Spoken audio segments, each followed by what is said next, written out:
black janitor with 400 IQ mocked by female CEO, unaware he's a genius who helps her earn $5 billion. The elevator hummed softly as it carried Marcus Hall to the 42nd floor of the Apex Tower, the gleaming headquarters of Lane Industries. At 5:30 a.m., the building was still wrapped in silence, exactly how Marcus preferred it. He stepped out into the marble-floored corridor, his cleaning cart wheels squeaking slightly against the polished stone. The sound echoed through the empty halls like a lonely whisper. Marcus had been making this same journey for 7 years now. 7 years of invisible mornings, where he moved through the corporate maze like a ghost, cleaning up after people who wouldn't even look him in the eye during daylight hours. His reflection caught in the mirror-like surface of the elevator doors as they closed behind him, a tall, lean black man in his late 40s, wearing the standard-issue gray uniform that marked him as part of the building's furniture rather than its people. But if those executives could see what Marcus saw when he looked at his reflection, their world would crumble. Behind his tired brown eyes lay a mind that could process complex algorithms faster than their million-dollar computers. When he glanced at the financial reports scattered across their desks during his cleaning rounds, he didn't just see numbers, he saw patterns, predictions, and possibilities that would make their Harvard-trained analysts weep with envy. Marcus Hall possessed an IQ of 400, a number so extraordinary that most scientists would dismiss it as impossible. Yet here he was, emptying their trash cans and scrubbing their toilets. The irony wasn't lost on him. These same people who preached about meritocracy and equal opportunity would step around him like he was part of the building's infrastructure. They discussed million-dollar deals over his head while he mopped their floors, never imagining that the man cleaning up their coffee spills could revolutionize their entire industry with a single conversation. Marcus pushed his cart down the executive corridor, stopping at the corner office that belonged to Victoria Lane herself. Through the glass walls, he could see her desk, always immaculately organized, not a paper out of place. 3 monitors displayed real-time stock prices, global market fluctuations, and quarterly projections. Even now, in the pre-dawn quiet, those screens painted shifting patterns of light across the empty leather chair where the queen of Lane Industries would soon hold court. Victoria Lane. Just thinking her name made Marcus's jaw tighten involuntarily. She was everything the business world celebrated, sharp, ruthless, and undeniably brilliant in her own right. At 38, she had built Lane Industries from a small tech startup into a multi-billion-dollar empire.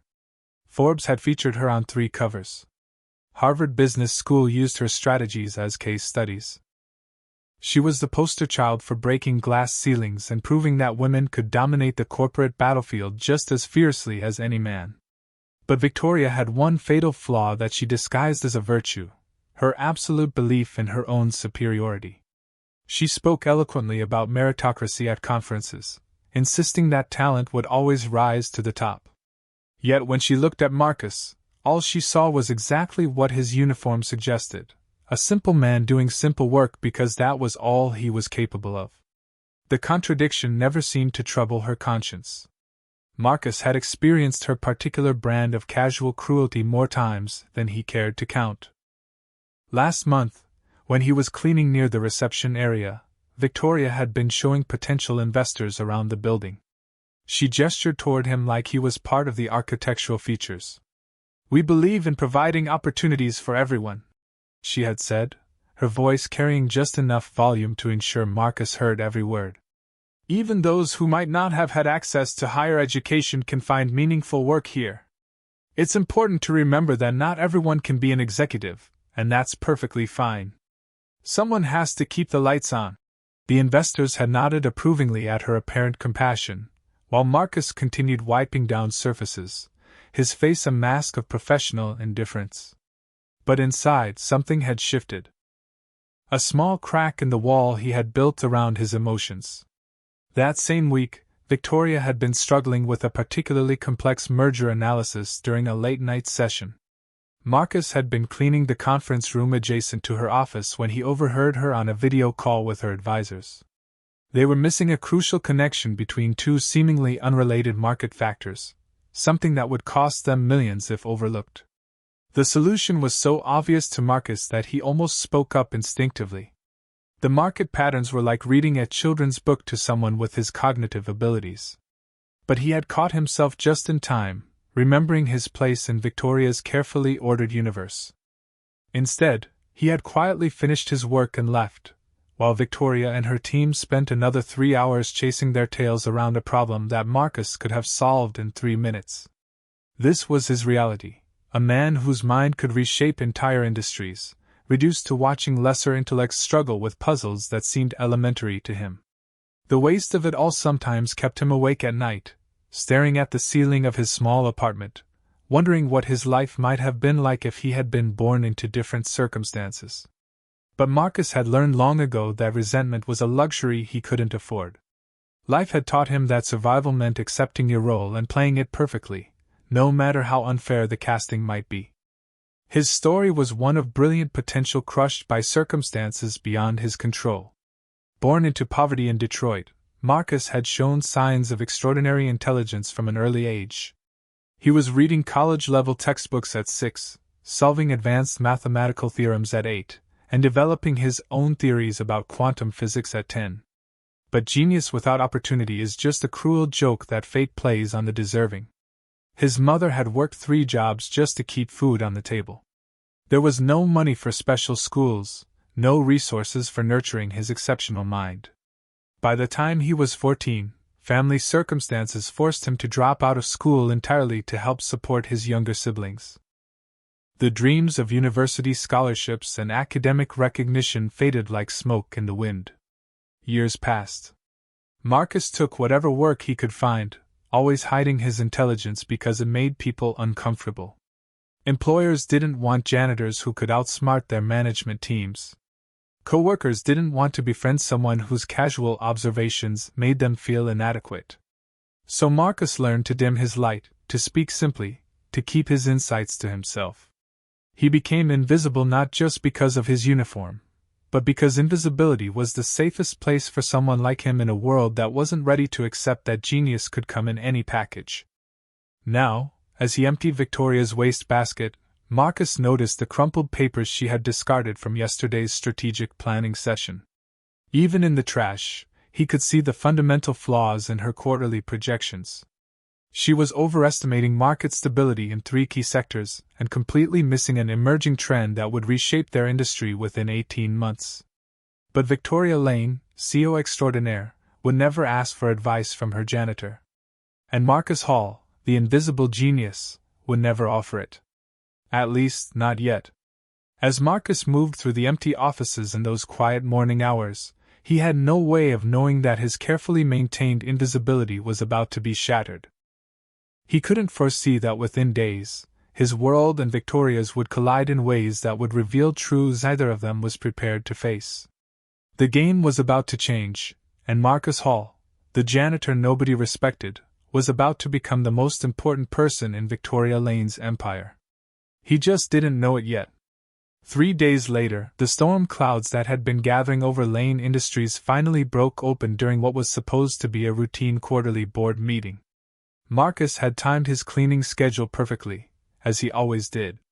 The executive conference room needed to be spotless before the 2 p.m. meeting, which meant he had exactly 47 minutes to complete his work before the board members arrived. He had calculated this routine down to the minute over the years, moving through the building like a precisely programmed machine. But today, the meeting had started early. As Marcus approached the frosted glass doors of conference room A, pushing his cart quietly across the thick carpet, he could hear Victoria's voice rising with barely controlled frustration. The quarterly numbers were bad, worse than bad, actually. Marcus had seen the preliminary reports during his morning rounds, and even without Victoria's Harvard MBA, he could read the writing on the wall. "Gentlemen, ladies," Victoria was saying, her voice sharp enough to cut glass. "We're looking at a 12% drop in market share over the last 6 months. Our competitors are eating our lunch, and frankly, I'm not seeing the innovation from our strategy team that we need to turn this around." Marcus paused outside the door, mop in hand. He knew he should wait, come back later when the coast was clear. But something in Victoria's tone made him hesitate.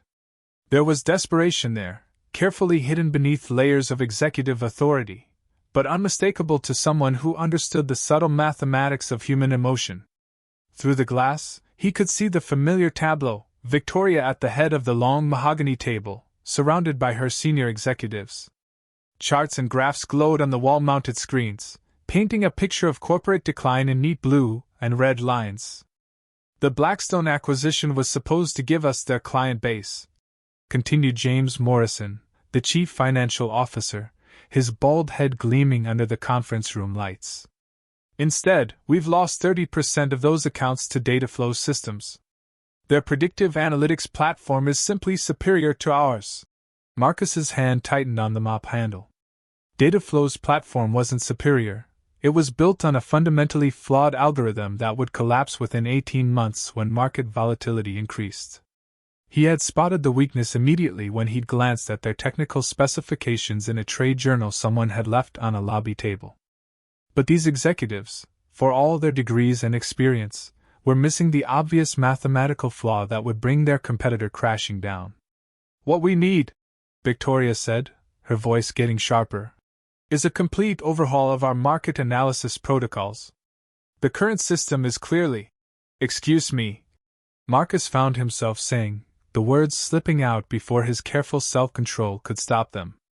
"Sorry to interrupt, but I couldn't help overhearing." The conference room fell silent as if someone had sucked all the air from the space.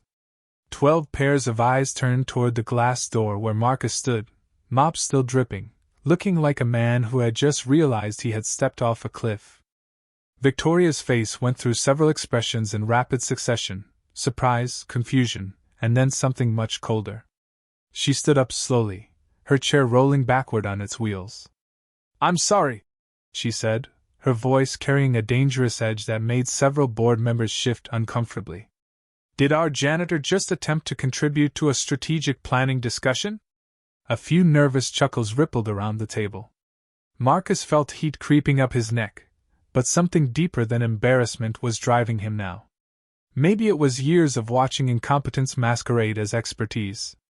Maybe it was the waste of seeing brilliant solutions ignored while lesser minds struggled with elementary problems. "I know it's not my place," Marcus said, stepping closer to the door.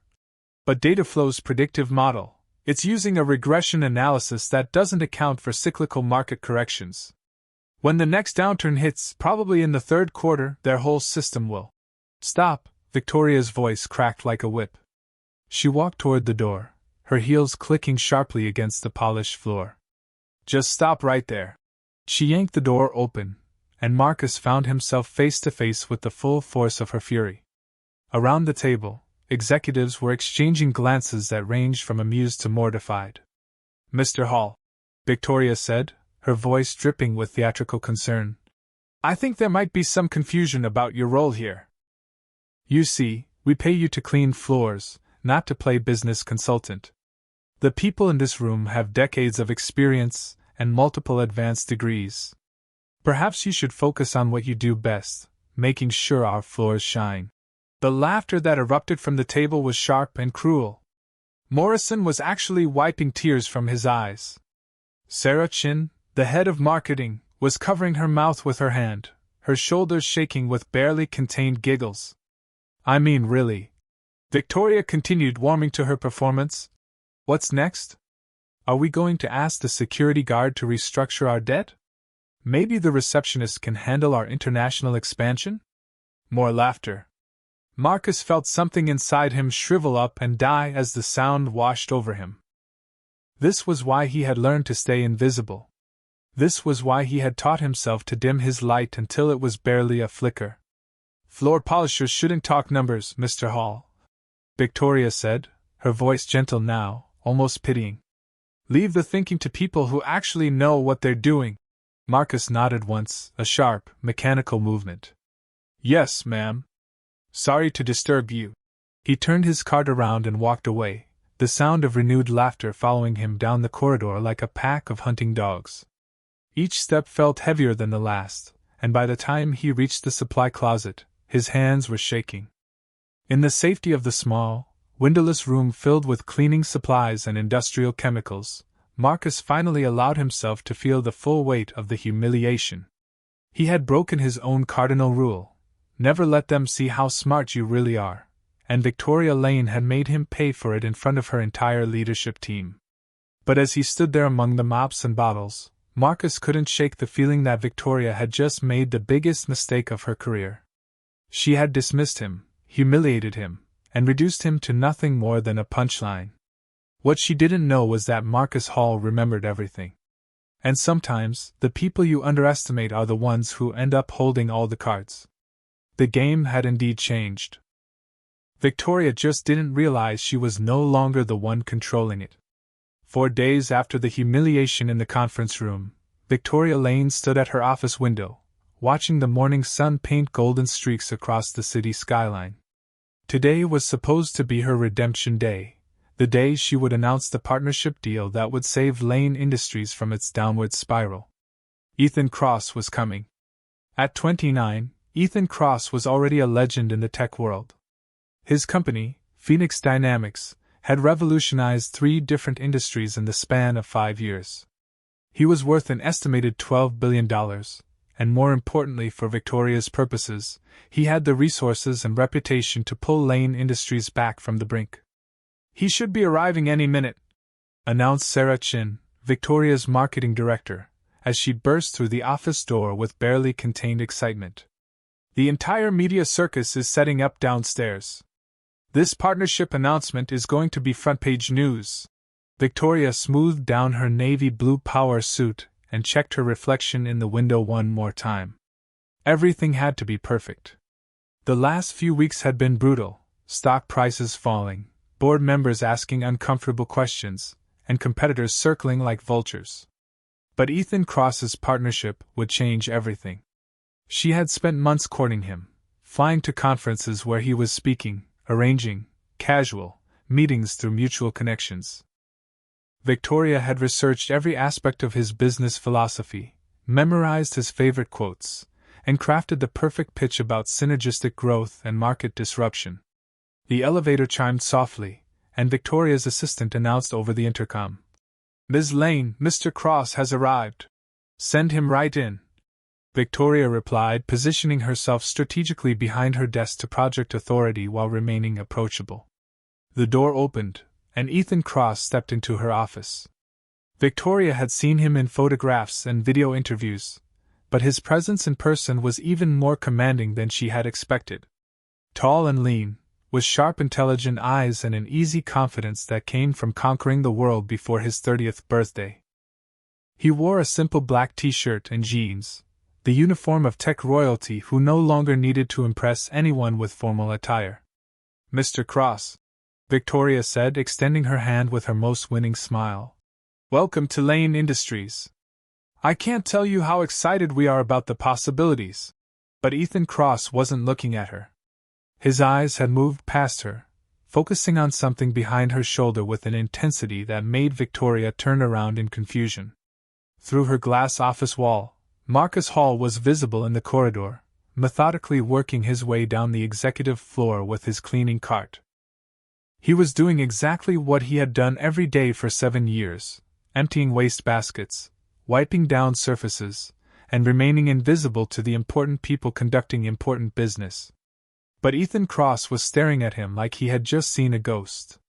"Excuse me for just one moment," Ethan said, his voice barely above a whisper. Without waiting for Victoria's response, he strode out of the office and into the corridor. "Marcus?" Ethan's voice carried clearly through the glass walls. "Marcus Hall?" Victoria watched in stunned silence as Marcus looked up from his work, his expression cycling through surprise, recognition, and something that might have been joy. "Ethan?" Marcus set down his cleaning supplies and straightened up. "My God, look at you!" What happened next would replay in Victoria's mind for years to come. Ethan Cross, billionaire genius, the man she had spent months trying to impress, crossed the corridor in 3 quick steps and embraced Marcus Hall like a long-lost brother. "I can't believe it," Ethan said, pulling back to look at Marcus with obvious affection. "After all these years, I find you working here of all places." Victoria's assistant, Sarah Chin, and several other executives had emerged from their offices, drawn by the commotion. A small crowd was gathering to witness the unprecedented scene of one of the world's most powerful men having an emotional reunion with their janitor. "Ladies and gentlemen," Ethan said, turning to address the growing audience while keeping one hand on Marcus's shoulder. "I'd like you to meet the man who changed my life. The man who taught me everything I know. Marcus Hall, the greatest teacher I've ever had." The silence that followed was so complete that Victoria could hear her own heartbeat drumming in her ears. 15 years ago, Ethan continued, his voice growing stronger, I was a nobody. A 17-year-old kid from the projects with big dreams and zero prospects. My mother worked as a night cleaner in an office building downtown, and sometimes I'd hang around after school waiting for her shift to end. He looked at Marcus with obvious gratitude. That's where I met Marcus. He was working security back then, pulling double shifts to make ends meet. But instead of treating me like some punk kid taking up space, he started talking to me. Really talking to me? Victoria felt the ground shifting beneath her feet. Marcus introduced me to mathematics, real mathematics, not the watered-down stuff they taught in my failing high school. He taught me programming languages that didn't even exist in textbooks yet. He showed me how to think, how to see patterns and connections that everyone else missed. The executives around Victoria were exchanging glances of disbelief. This couldn't be happening. This couldn't be real. When I got my first break in the tech industry, Ethan said, his voice thick with emotion, it was because Marcus had given me the foundation to build on.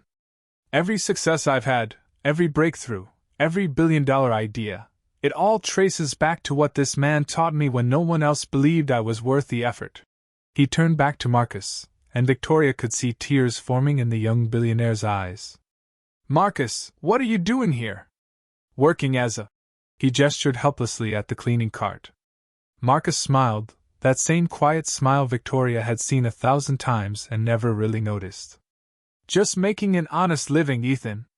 Same as always. No, Ethan said firmly. No, this isn't right. Do you people have any idea who this man is? Do you understand the mind you have working in your building? Victoria found her voice at last, though it came out as barely a croak.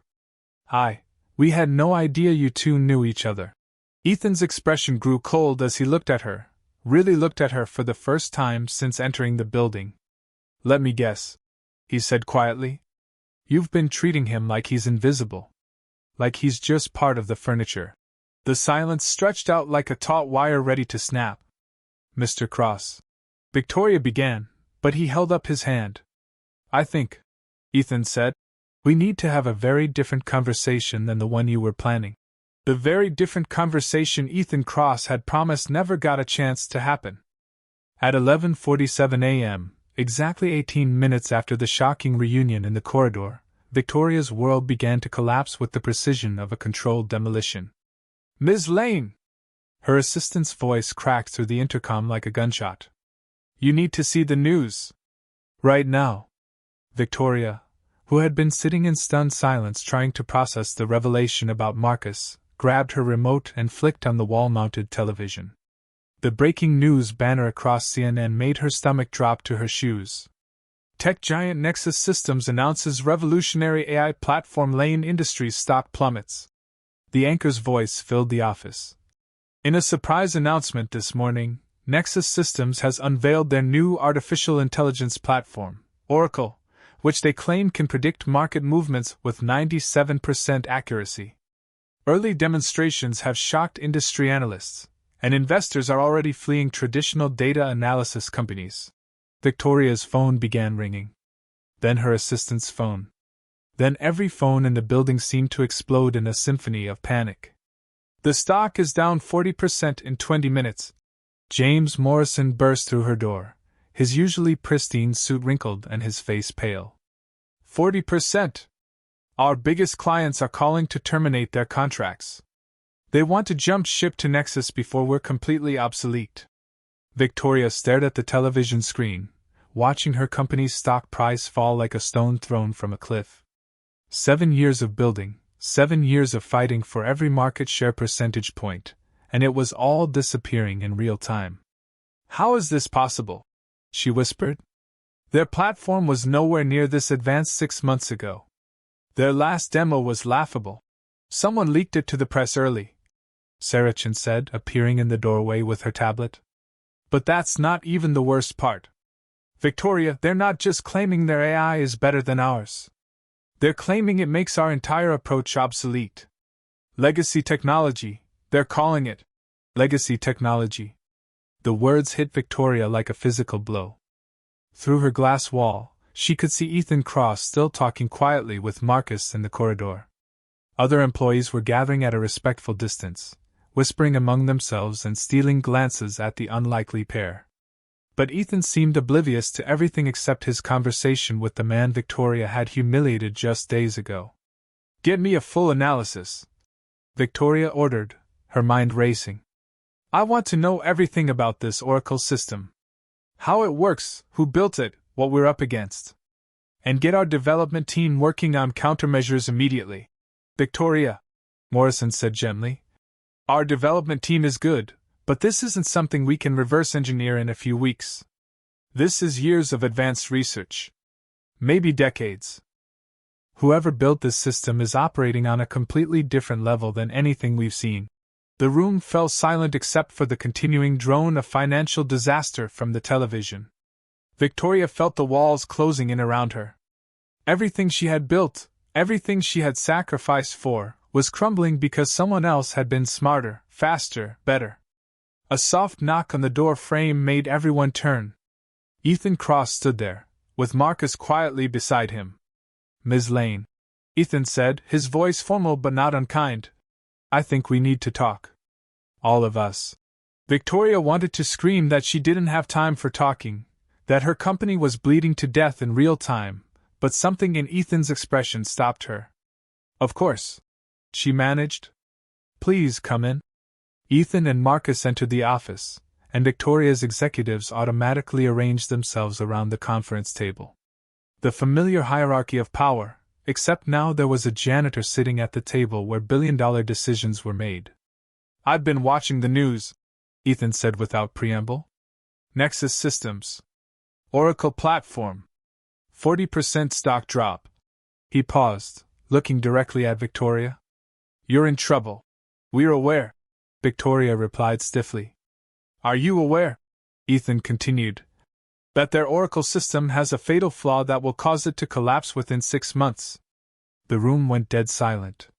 Victoria felt her heart skip a beat. "What did you say?" Ethan smiled, but it wasn't a pleasant expression. "I said their revolutionary AI platform is built on fundamentally flawed architecture. It's impressive in the short term, but it can't handle market volatility beyond a certain threshold. When the next major correction hits, and it will hit, probably within the next quarter, their whole system will crash spectacularly." Morrison leaned forward eagerly. "How do you know this?" Ethan's smile widened, and he glanced at Marcus. "Because the man sitting next to me told me so. About 15 minutes ago, actually. He took one look at their technical specifications on your television screen and immediately spotted the weakness." All eyes turned to Marcus, who had been sitting quietly throughout the exchange. He cleared his throat softly.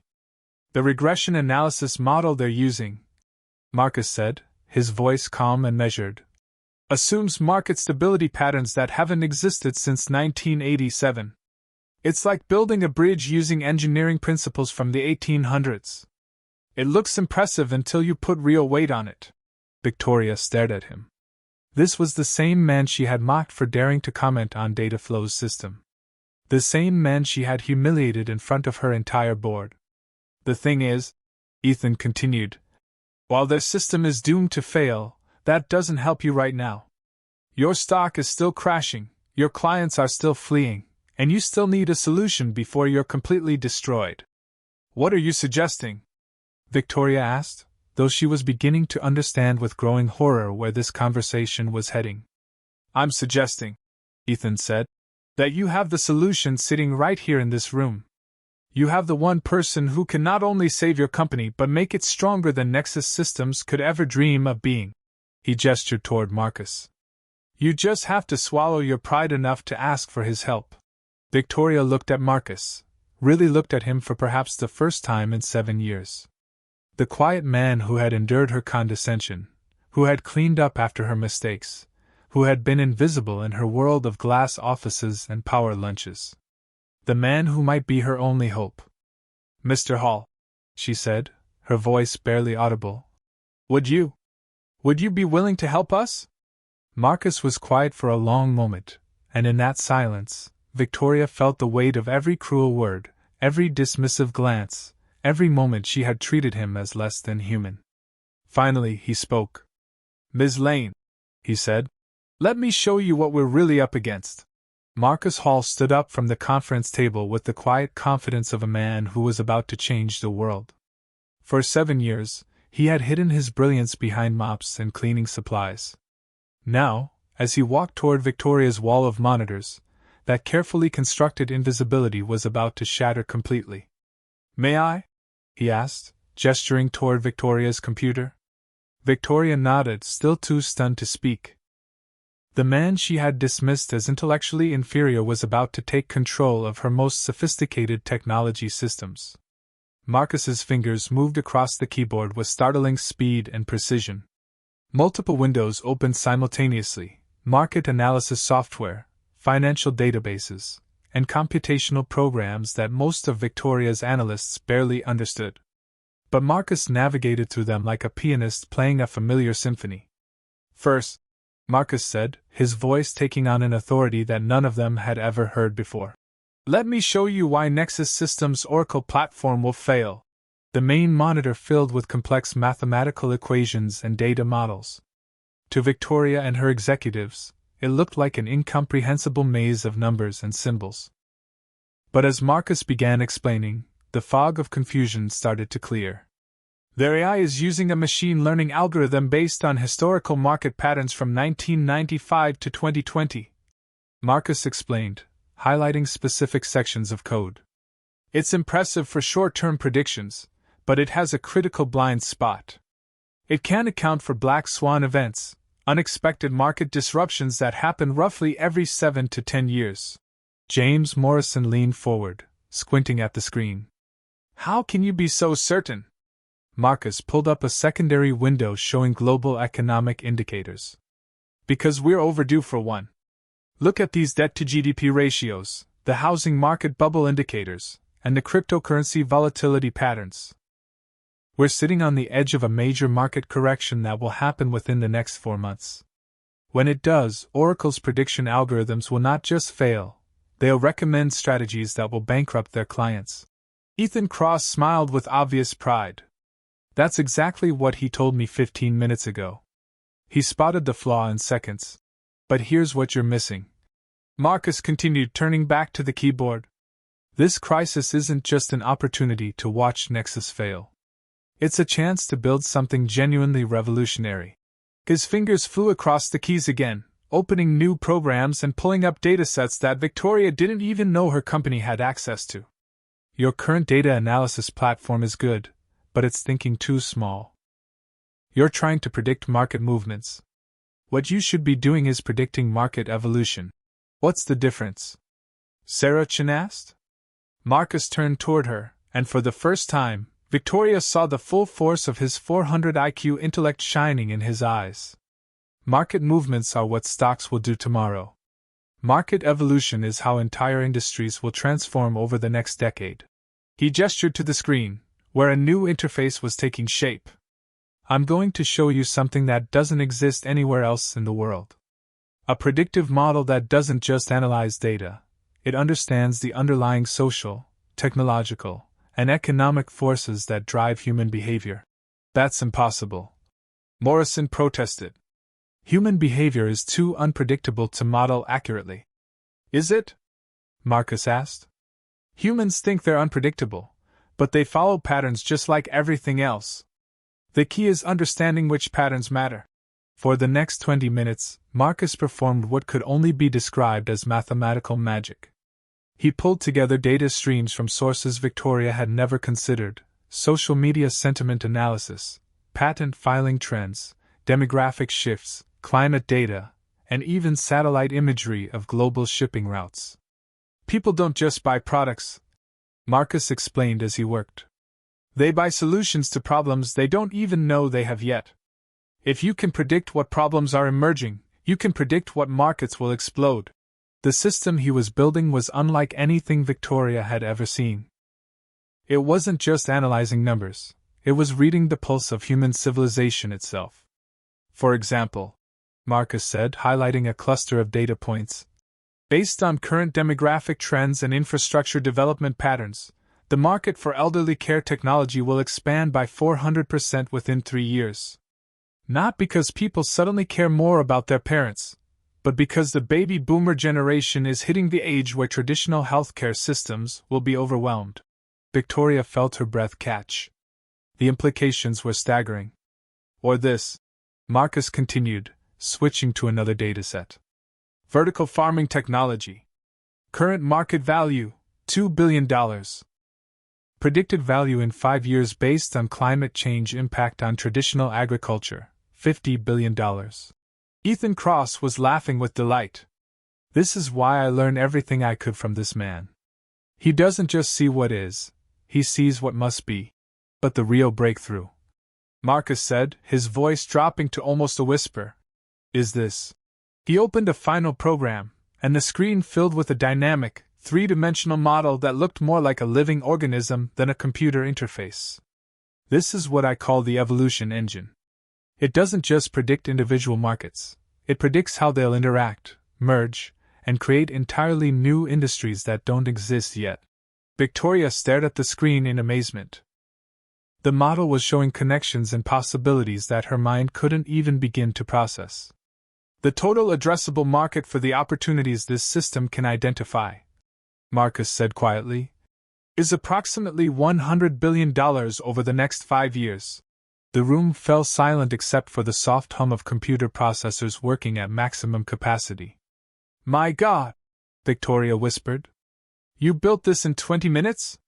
Marcus smiled, the first genuine smile Victoria had ever seen from him. No, Ms. Lane. I've been building this in my head for 7 years. I just never had a reason to show anyone before. Ethan Cross stood up and began applauding slowly. Ladies and gentlemen, you've just witnessed the birth of the future. Victoria looked at Marcus with new eyes. Not the janitor who cleaned her office, but the man who had just handed her the keys to an empire worth more than anything she had ever dreamed possible. Mr. Hall, she said, her voice shaking. What do you need from us to make this work? Marcus looked at her for a long moment, and Victoria saw something in his expression that made her heart race, not anger or resentment, but something far more powerful. Forgiveness. I need 3 things, Marcus said. Complete access to your technical infrastructure, a team of your best analysts who are willing to learn, and, he paused, your trust. Victoria nodded without hesitation. You have it. All of it. Then, Marcus said, turning back to the screen where his evolution engine was already identifying new opportunities. Let's save your company. 6 months later, Victoria Lane stood at the podium of the International Business Innovation Summit, looking out at an audience of 1,500 of the world's most influential executives. The woman who had once mocked a janitor for daring to speak about numbers was about to announce the most extraordinary corporate turnaround in modern business history. Ladies and gentlemen, Victoria began, her voice carrying clearly through the packed auditorium.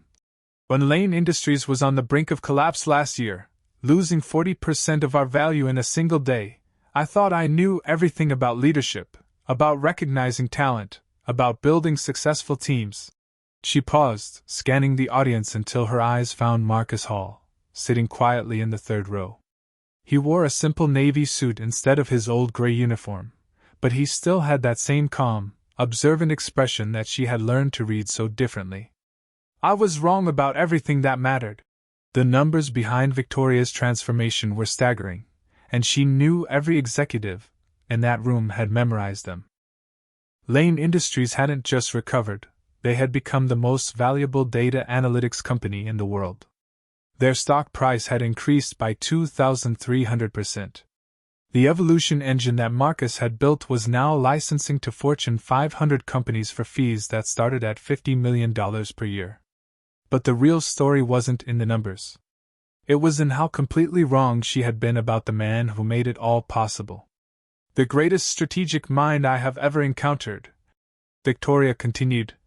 "The person who single-handedly revolutionized our entire industry and created over $5 billion in new value, was working in our building for 7 years. 7 years during which I walked past him every day and saw nothing more than someone who emptied trash cans." A murmur rippled through the audience. Many of them had heard rumors about Lane Industries' mysterious turnaround, but this was the first time Victoria had spoken publicly about the details. "Marcus Hall," she said, gesturing toward him, "has an IQ that testing methods can barely measure. He has insights that make our most advanced algorithms look like pocket calculators. He sees market patterns and social trends that won't become obvious to the rest of us for years." Marcus shifted uncomfortably in his seat. Even now, 6 months after his genius had been revealed, he remained uncomfortable with public attention. Victoria had learned that this wasn't modesty.